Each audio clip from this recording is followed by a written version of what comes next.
Hey Cradle Crew, welcome back to the nursery. Welcome to the cradle. If you are new here, I'm Misty with Kids to Cradles Nursery, and today I'm going to do a little change in chat with a baby, but I want to show you this little pickle kit by Nikki Johnston. You've probably seen this baby around a lot. She's getting very popular. This little baby is Jillian, and I changed her into this adorable little outfit. I absolutely love her in these kinds of colors, and I have pretty much figured out what size she wears finally. This is a 9-month outfit. Every time I've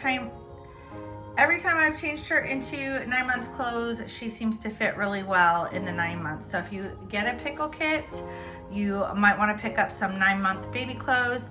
I do have 2 more of these kits coming. They were supposed to be sent already. I pre-ordered 2 more a while ago because she sold out. So they're doing another round of kits, and I should have 2 on the way shortly. Also, I changed little Ms. Vivian. I've been snuggling this sweet baby all week. She has been like the baby of my choice to love and cuddle on. And this sweet girl, she is my Lulu Sculpt by Joanna Kazmierzak. This is a long time sold out kit. So I do have her in this beautiful bamboo wrap. You can find these on Amazon. I also found these cute little hats on Amazon, and I've noticed when I order hats from Amazon, if I order newborn ones, they're usually 0 to 6 months and they're way too big. So I just order the preemie sizes and they fit perfectly. But look at how she looks in this cute little outfit. Because of her darker skin tones and hair, just like Jilly, she seems to look really good in these colors too, I'm discovering. This baby looks really good in a lot of colors. She looks really good in like pastel pinks, and she also looks good in pastel purples. Yellow, gold, or mustard colors are absolutely this baby's colors. I love this little outfit. It does have the waffle style fabric. It's kind of like thermal fabric, you know, but I love these little ruffles. This is an outfit that is by Carter's. I did find it on their website, and it's so girly with the cute little ruffles. But let's pick out a different baby for our change in chat. So I have been shopping for these sweet little silicone babies that are available on my website. Go check them out at kitstokradlesnursery.com. I think I have a little outfit that I've already washed up for this little Jameson. He is such a sweet little baby. I've been holding him so much. I love the outfit that he's in, but I absolutely love Winnie the Pooh, especially anything that looks like the older Winnie the Pooh. So I'm gonna change him out of this. I found a cute outfit for him to go home in that I absolutely love too. It's gonna be hard to separate from that outfit. But I've been collecting these little Pooh Bear outfits over the years, so I'm gonna change him into something and make sure he can fit in it to go home, and make sure that it's protective enough when he finds his family and goes home. I wanna make sure I have everything ready. This little girl, we've already changed her into several outfits, and then little Miss Claudia, I'm gonna try to change her into an outfit soon too.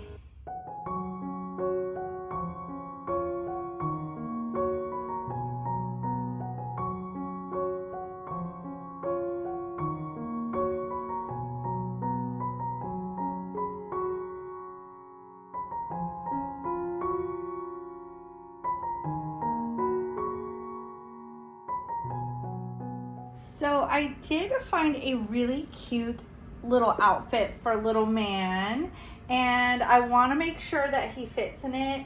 I'm actually in love with this outfit too, because I love the mountains and I love nature and I love hiking and camping, and my husband and I do that kind of stuff all the time. And I just thought this outfit was so adorable that I found for him. It is more of a white color versus the lighter cream color that he has going on. But check out the little campers and trees.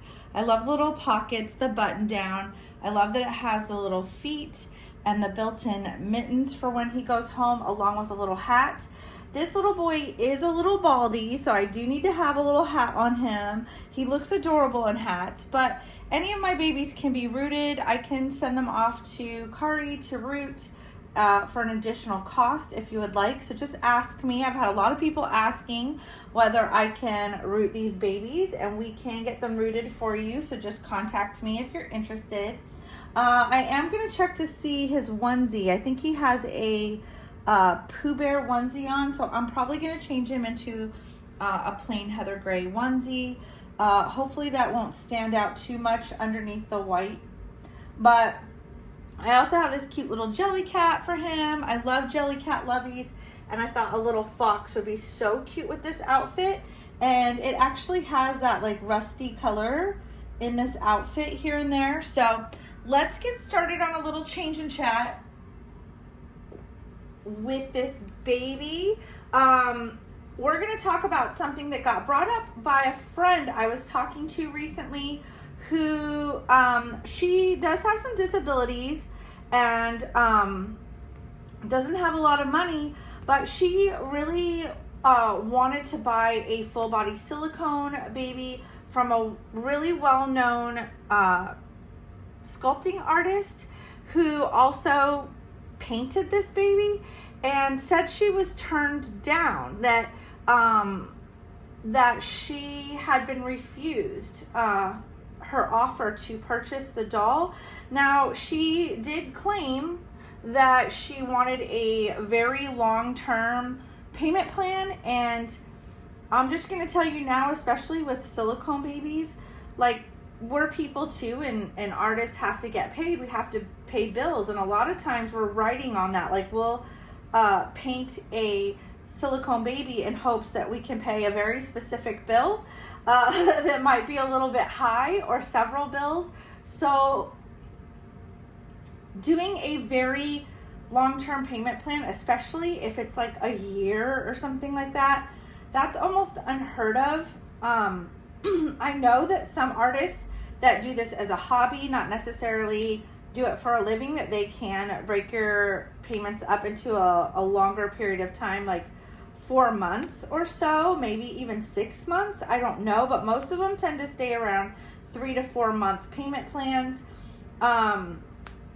So I wasn't surprised by that, but she was like, well, it just seemed like she was really snobby and she just didn't want to sell to me. And I tried to say, you know, I don't know the artist personally. I've never worked with this person. But what I do know is that, being an artist myself, it is very hard to sit on dolls that you create. You're kind of banking on them for the following month. When you're painting, when you're choosing your kits and you're choosing your babies, if you do this for a living, you're kind of thinking ahead of time about selling them once they're completed, so that you can pay your next month's worth of bills and things like that that you need. We have necessities too. We have to have a roof over our head too, and pay car payments and insurance and things like that too. So I don't know what the situation was. I can never tell you what the situation was, but since this person had said this to me, you know, I tried to explain a little bit about why usually we don't have long-term payment plans. I myself included, when I was in the beginning and this was just a hobby, I had long-term payment plans. Now my payment plans are on my website through PayPal. They offered that to me, interest-free, and it's kind of neat. I like that it's actually better than my payment arrangement.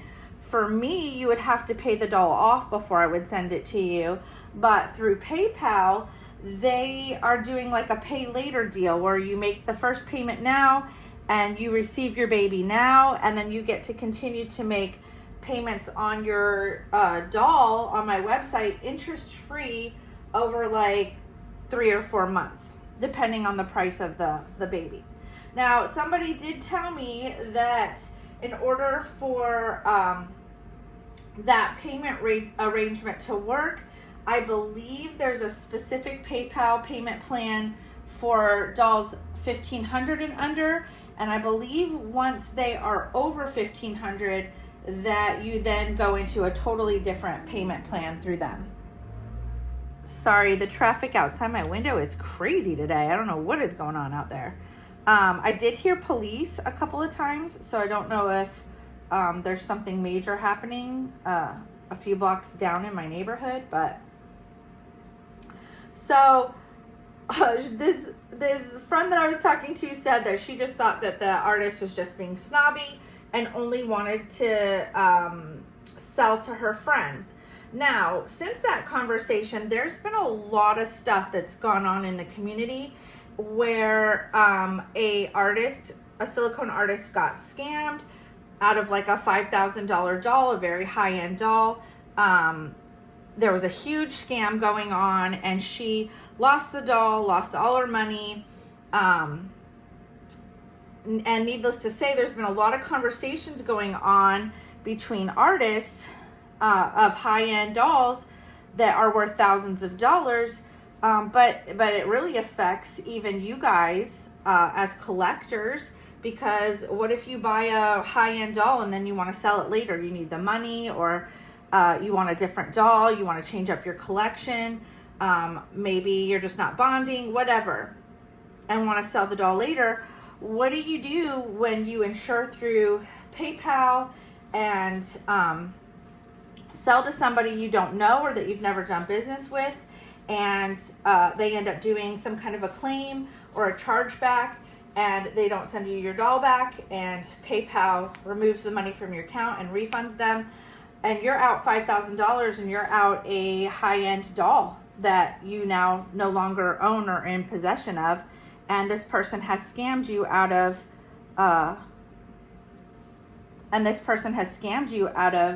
your money and your doll. So there's been a lot of discussions going on about only selling to people that you know, or people that you've done business before with, or that you've never had an issue. So this is where the discussion comes up today. I don't feel like an artist is being snobby because they want to sell to their friends, or maybe members on their channel, or people that they know, or like people that they've sold dolls to in the past and had no issues with it. Those people might take precedence over someone else coming along that they've never heard of before or ever talked to or done business with. I don't blame them if it's a guaranteed safe transaction to prioritize previous clients and friends that they know are good for it. Also, I think she felt that this person was being really snobby, but because she thought, she just wants to sell to people she knows. She doesn't want to sell to me because I'm too poor, is what she said. And I was like, she doesn't know your financial situation unless you've told her about your financial situation, which she might have, because she was trying to get a really long-term payment plan. But like I said, I don't blame her for selling to somebody, number one, that she knows will be a safe transaction. It's a friend that she knows, and it's also a guaranteed sale, and it's a transaction in full, versus you offering or asking her to do like a 1-year payment plan. And here's the thing.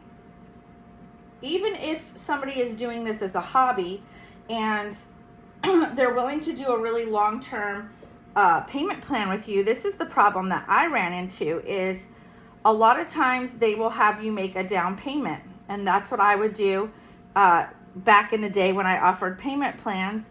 I would have people do a non-refundable down payment on the doll, so they could claim it then as theirs and then continue to make payments on it. I had to have some sort of payment, and it has to be a certain percentage of what the doll is worth.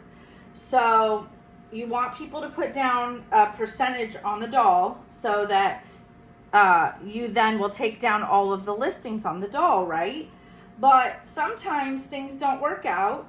Sometimes somebody does the non-refundable down payment, and even though they're losing, say, $100, they've come into some money trouble. They know that they can't buy the doll.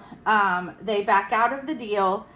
You might have been sitting on that doll for months, waiting on payments or waiting for them to pay off the doll and make payments to you. and then they back out of the deal, then if this is something that you do for a living, then this can be an issue, because then you've sat on a doll for 3 months that you could have sold in full to somebody else months ago, and you've been out that money this whole time when you could have been paying your bills with it. And now you have to relist it everywhere, and some places won't let you relist. Like if you sell on reborns.com, you cannot relist the same doll again. I mean, you can, but it won't go on the main page as a new doll. It'll be like a previously listed doll, and then you have to pay to promote it. So you lose your money on the listing, on the promotions, all of that stuff. So I can see where, you know, people might be a little bit hesitant, you know, to sell with a large payment plan, a long-term payment plan, versus, you know, selling to somebody they know or a previous client in full. But that's why I think I love my payment plan arrangement on my website through PayPal. I was really happy when they offered me that, because I don't have to run around and try to collect the money, because that's a real pain too, when you've got to go to people and ask for the money when they're due on payments. I think I'm going to fold his little gloves up so that nothing on his little lovey touches his skin. But I love that it's like a buy now. You just make your first payment and they get the doll and get to enjoy it, and then they can make interest-free payments over time. I don't have to collect the money, and I also don't have to worry about anything falling through on the payment plan. That's between my buyer and PayPal. I don't have anything to do with it, which is super nice. Whoever follows me and loves my work, and you know, you have an option, several options on how to purchase, and it's, you know, free game for everybody. So to me, I'm able to be a little bit more fair, but for some artists, like I said, they may only make like $1 a year or something like that. So everybody might be fighting over a really well-known artist's doll, and they're going to sell that doll to whoever they feel is the safest transaction, honestly, somebody that they know and trust. So I don't think that they're being snobby by being choosy. That's just the way that they're choosing to do it. And like I said, they might be doing it as a hobby. It's not a business. So to them, they can run it any way they want to. They're just doing these dolls for fun because it makes them happy, and they're selling them to whoever wants them and who they feel like isn't going to be a problem in the future. So